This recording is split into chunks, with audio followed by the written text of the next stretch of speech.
Assalamualaikum warahmatullahi wabarakatuh. Selamat pagi teman-teman semuanya. Pagi apa siang ya ini? Ya, apapun lah itu. Selamat siang, selamat pagi, selamat sore. Nanti video ini akan ditayangkan. Monggo. Lah, teman-teman, bagaimana puasanya hari ini? Semoga kuat ya sampai akhir nanti. Amin. Dan saya ingatkan lagi kepada teman-teman semuanya bahwa ada loh ibadah wajib yang lain selain ibadah puasa di bulan Ramadan ini, yang mana ibadah itu dibayarkan atau ditunaikan sebelum melaksanakan sholat Idul Fitri. Apa itu? Ya, benar sekali, zakat. Ya, apa itu zakat? Zakat itu secara bahasa artinya barokah, berkembang, suci, bersih, dan juga baik. Kenapa di sini dikatakan berkembang? Karena pahalanya itu nanti akan dikembangkan, akan dilipat gandakan oleh Allah. Kenapa di sini diartikan suci atau bersih? Karena pada dasarnya zakat itu merupakan harta kita yang kotor. Ketika harta yang kotor ini dikeluarkan, harta kita yang sesungguhnya akan menjadi bersih, akan menjadi suci.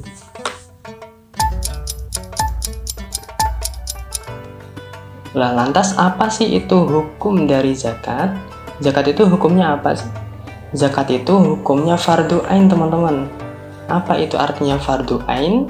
Fardu ain itu wajib bagi setiap orang yang telah memenuhi semua syarat wajibnya zakat.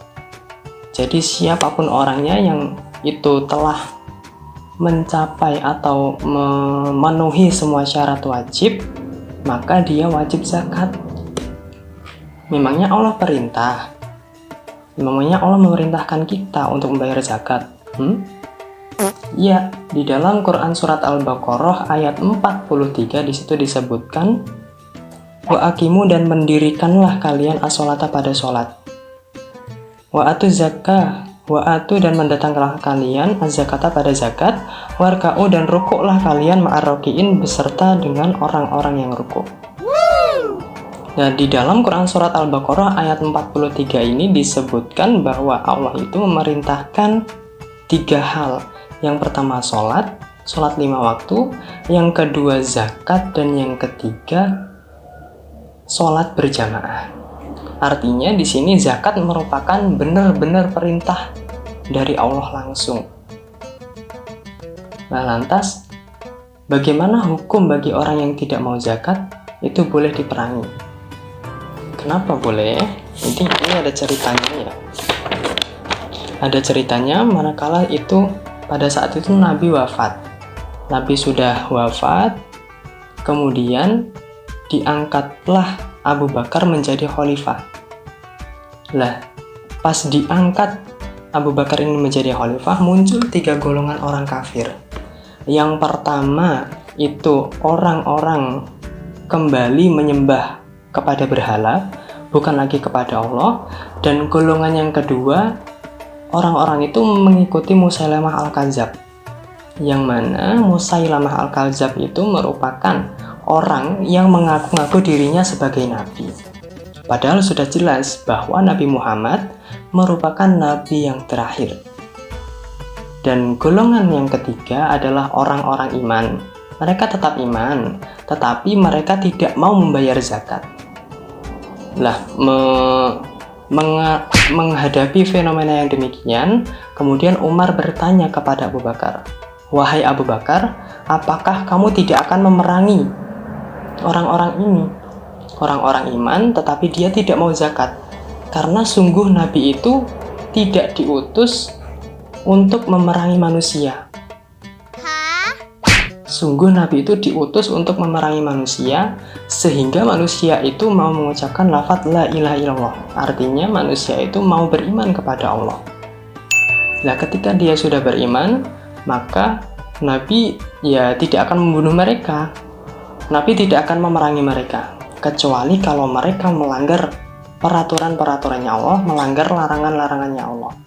Nah, di sini mereka iman, mereka sudah mengucapkan kalimat la ilaha illallah, tetapi mereka tidak mau membayar zakat.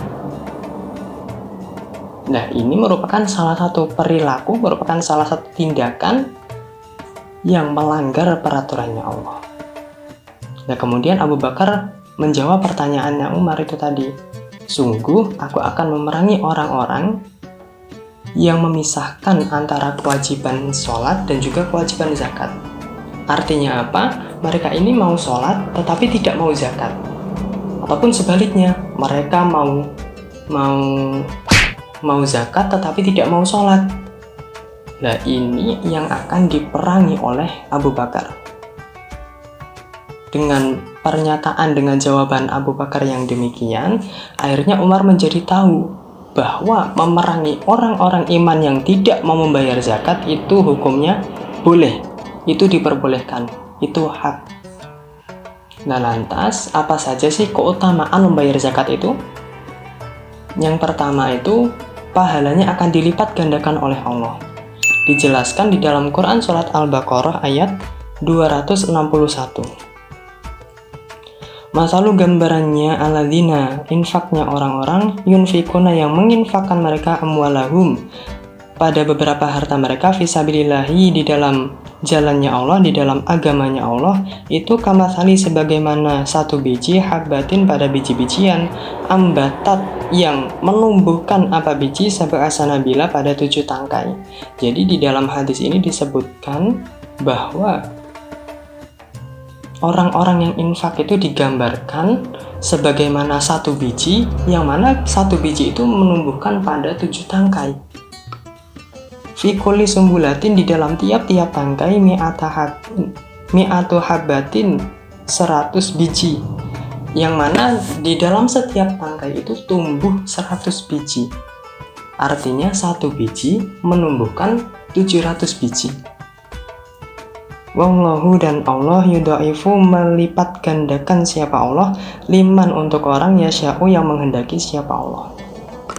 Dan Allah itu melipat gandakan seperti yang demikian itu untuk orang-orang, untuk hambanya yang dikehendaki oleh Allah.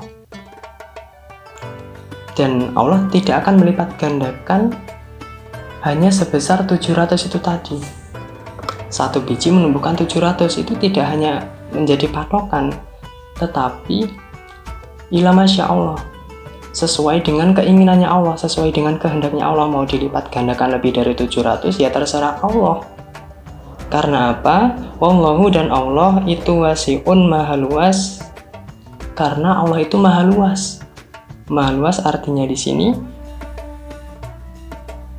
adalah melipat gandakan sesuai kehendaknya Allah. Itu ya terserah mau dilipat gandakan sampai 800, 900, ataupun 1 juta atau lebih, itu ya terserah Allah.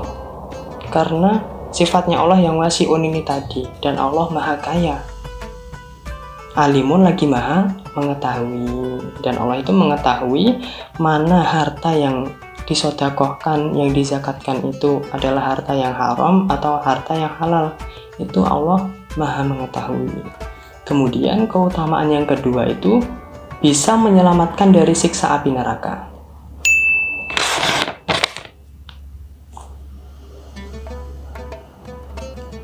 Nah, di situ besok kita pada hari kiamat itu nanti akan diajak bicara oleh Allah.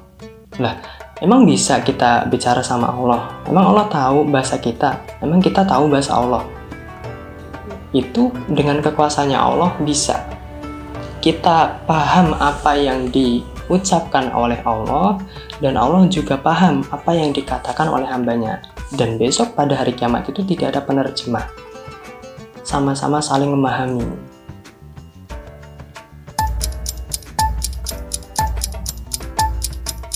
Kemudian Allah bertanya kepada hamba itu, am utimalan, apakah aku belum memberimu harta? Hamba itu menjawab, bala, iya, sudah ya Allah, Engkau sudah memberiku harta selagi saya hidup di dunia. Engkau telah mencukupi kebutuhanku ya Allah. Kemudian Allah bertanya lagi, mana amalanmu? Lah, hamba itu toleh kanan kiri, dia melihat ke depan, melihat kanan kiri, toleh, tidak ada amalannya. Karena apa? Karena dia tidak mau membayar zakat, tidak mau membarokahkan hartanya itu tadi. Dia tolak-toleh mencari amalannya, atau dia minta atau dia mencari perlindungan karena dia khawatir dia tidak mempunyai amalan. Nah, karena dia tidak mempunyai amalan, akhirnya dia dihadapkan, dia dimasukkan ke dalam neraka. Faman maka barang siapa istato'a yang mampu dia minkum dari kalian ayat takia bahwa menjauhi dia anaro pada neraka walau bisyiki tamrotin dan meskipun dengan setengah kurma. Jawabnya ya maka supaya dia mengerjakan walaupun dia sodakoh hanya setengah kurma, walaupun dia hanya zakat setengah kurma, itu bisa menjauhkan dirinya dari siksa api neraka.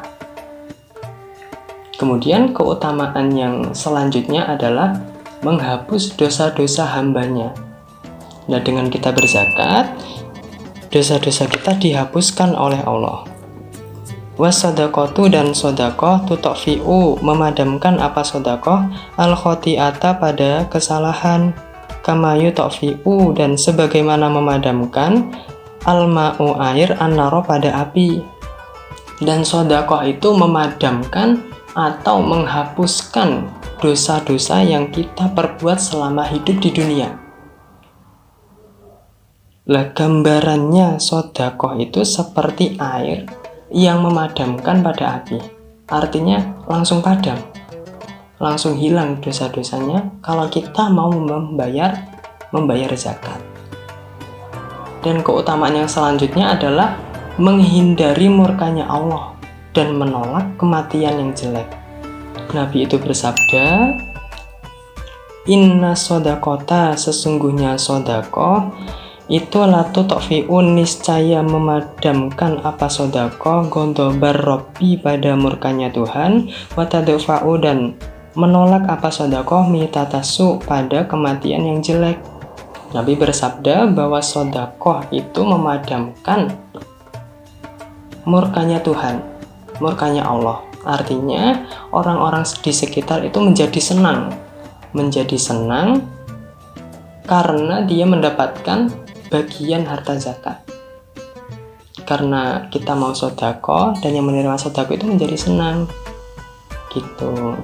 Terus watadofa'u mitatasu, dan sodako itu menolak pada kematian yang jelek. Apa itu kematian yang jelek? Ini di sini ada dua arti kematian yang jelek itu. Yang pertama, keadaan maksiat, mati dalam keadaan maksiat, atau su'ul khotimah, keadaan yang jelek. Dan yang kedua itu kondisi mati dalam keadaan yang mengenaskan, contoh tenggelam, terus kebakaran, yang mana itu merupakan kejadian-kejadian yang secara tiba-tiba. Ini merupakan suatu peristiwa yang dihindari oleh Allah, yang dihindari oleh Nabi maksudnya, yang dihindari oleh Nabi Muhammad, sehingga Nabi Muhammad sering minta perlindungan kepada Allah untuk dihindari dari kematian yang jelek, dari mitatasu ini tadi. Karena apa? Karena kematian yang mendadak itu ya secara tiba-tiba, artinya belum sempat wasiat, belum sempat bayar hutang, belum sempat taubat dan lain-lain, itu sudah meninggal. Itu adalah salah satu mati yang tidak diharapkan oleh Nabi Muhammad. Baik, cukup sekian.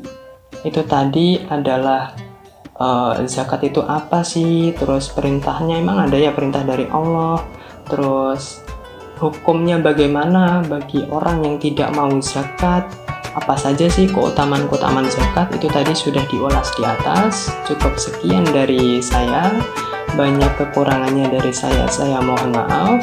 Wassalamualaikum warahmatullahi wabarakatuh.